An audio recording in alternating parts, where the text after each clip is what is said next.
2007. I was in the 5th grade, and masterpieces of media came out like I Am Legend, Shrek the Third, and B-Movie. Sensational games such as BioShock, Halo 3, and Super Mario Galaxy. Incredible anime such as Gurren Lagann and Afro Samurai. Among these current media legends was another major title, Mass Effect 1. Mass Effect is a title developed by Madhouse Studios, which pioneered modern third-person sci-fi shooters. This is a single-player sci-fi exploration shooter that has you exploring the universe, eluding and shooting your way through the cosmos. With all that said, let's dive into Elevator Simulator 2007. Just kidding, but the amount of elevator load zones reminded me of Portal, but without the nice music or evil robot trying to kill you.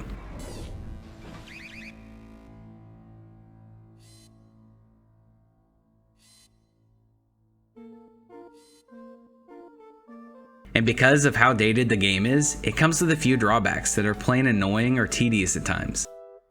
Subquests felt unrelated to the plot, and there were times where loading was an issue, and I even had to deal with shadows turning the character models into hidden Smash characters. One of the first true open-world sci-fi RPGs, with a seemingly endless amount of things to do, whether you're involved in story missions or side quests, upgrading your wide varieties of skills, equipping the best weapons or mods, or just exploring the universe, you'll always find something to do. I enjoyed this game. From a storyline perspective, I admit that the game can feel stale at times. There were several areas where I would have to drive somewhere and there would just be a desolate wasteland as I drove there for several minutes. Also, there's a lot of useless resource management that felt like it had no bearing in the end game. I would hoard weapons and mods in case I wanted to switch characters, but never actually switch to the other characters. I didn't feel like switching would be worth it most of the time, because they had little bearing on an actual fight anyway. The combat feels like it's RNG based, because the accuracy stat on weapons prevents you from hitting the target 75% of the time. Wow, okay, I just put an entire clip of that assault rifle into that guy. But the story itself is very enjoyable, with many twists and turns and an aesthetic that I really enjoyed. The story felt like it had just the right amount of complexity. I like space games, so this may be a bit biased. Mass Effect feels vast and unexplored as you fumble around the landscape trying to find your objective through a huge barren wasteland. The concept seems familiar. If you've ever seen Star Trek, Total Recall, or any sort of media regarding a space dystopia, you can predict the aesthetics of this game. The graphics for the time were pretty decent, not perfect, but the actual gameplay and story make up for the outdated visuals. Wait, I don't know where the Quarian is, but I know where you play as Commander Shepard, commander of the SS Normandy, who's been offered to become a Spectre, the highest rank of the military, serving directly under the Galactic Government, aka the Citadel Council. Then, one of the Spectres throws a wrench in your plans and kills some of your allies. As it turns out, this maniac terrorist is trying to take over the universe by using a plethora of super weapons, betraying the world government, taking command of an army of robots, mind control, and a fleet of unkillable death machines that the universe thought no longer exists. This man plans to destroy all life and threatens the fate of the entire universe. We have no beginning. We have no end. We are infinite. Millions of years after your civilization has been eradicated and forgotten, we will endure. So yeah, a typical story for the science fiction genre, but the game conveys this very well through the impactful decision making and placement of important story introductions. Some of the decisions you make in the game not only affect which characters you will have access to, but also the second and third iteration of the series. This is something unique to the Mass Effect trilogy that I've not seen done anywhere else before. If you know of any games that carry on decisions besides the Mass Effect series, please leave a comment down below, and I might check out that series as well. While you're down there, why not like and subscribe? It only takes a few seconds, and it's completely free. Be ready to put a good deal of thought into this game. because your decisions in this game carry over to the next two in the trilogy. It has a lot of moral dilemma situations that require your full attention to detail.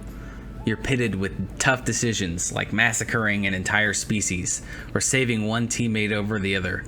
There's so many twists and turns, it almost feels like an M. Night Shyamalan film. I see dead people.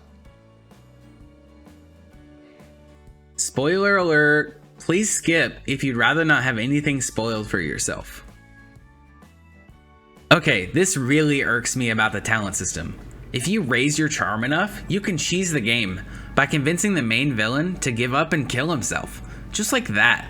All the destruction, the death, the chaos he's caused, pointless. It's like Jesse Custer and Preacher with the word of God. You two hold hands. The ability to charm or intimidate makes sense for side quests or dealing with minor characters or romancing, but to end the main boss with it seems cheap to me.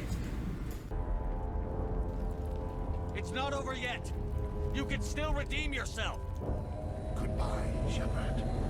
Thank you. The character designs are brilliant.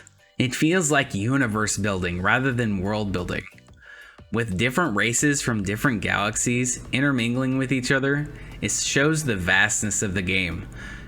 There are races like the Asari, the Tyrians, the Vorka, humans, and Geth, just to list a few. There are even side quests to learn about some of the different races in your crew and their histories. Along with romancing, you can also deepen your relationships with your crew, which opens up different story options that can affect your game later on. Deepening your personal relationships can even affect the combat style of one of your crewmates.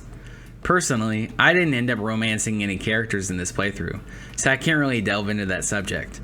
But I mean, if I had, I probably would have chosen Liara, because who doesn't want to date a blue alien chick?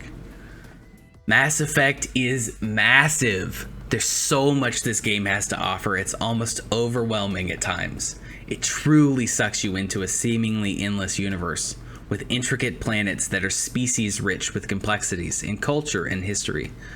Anyone could easily get lost in the endless lore of the game, despite the gameplay it has to offer as well. Unfortunately, at the start, I felt no real sense of urgency. Every mission didn't feel as connected or prioritized as it could have. The side quests felt completely unrelated to the main story, and honestly didn't have enough merit for me to want to do them. They felt like unnecessary filler, and I thought the name of the game was Mass Effect, not Naruto. To be fair though, I didn't complete all the side quests, so maybe I missed something that could change my mind completely. Thankfully, towards the end of the game, it finds its footing, and the pacing of the missions picks up from the gravity of increased threats by the villain. If you're willing to power through the slowish start, you'll definitely be rewarded through the gameplay. All in all, Mass Effect 1 felt nostalgic and enjoyable, with an entertaining storyline and lackluster gunplay. If you're into story-driven games and don't care too much for combat, this game is for you. For me, I'd rate it a 7 out of 10. Because I think combat should be just as important as the plot. Anyway, that wraps up my review of Mass Effect 1. Thanks for watching. If you enjoyed this video, please like, subscribe, comment, anything helps me out. I'm CameronLesan, and I'll see y'all next time for my review of Mass Effect 2. Peace.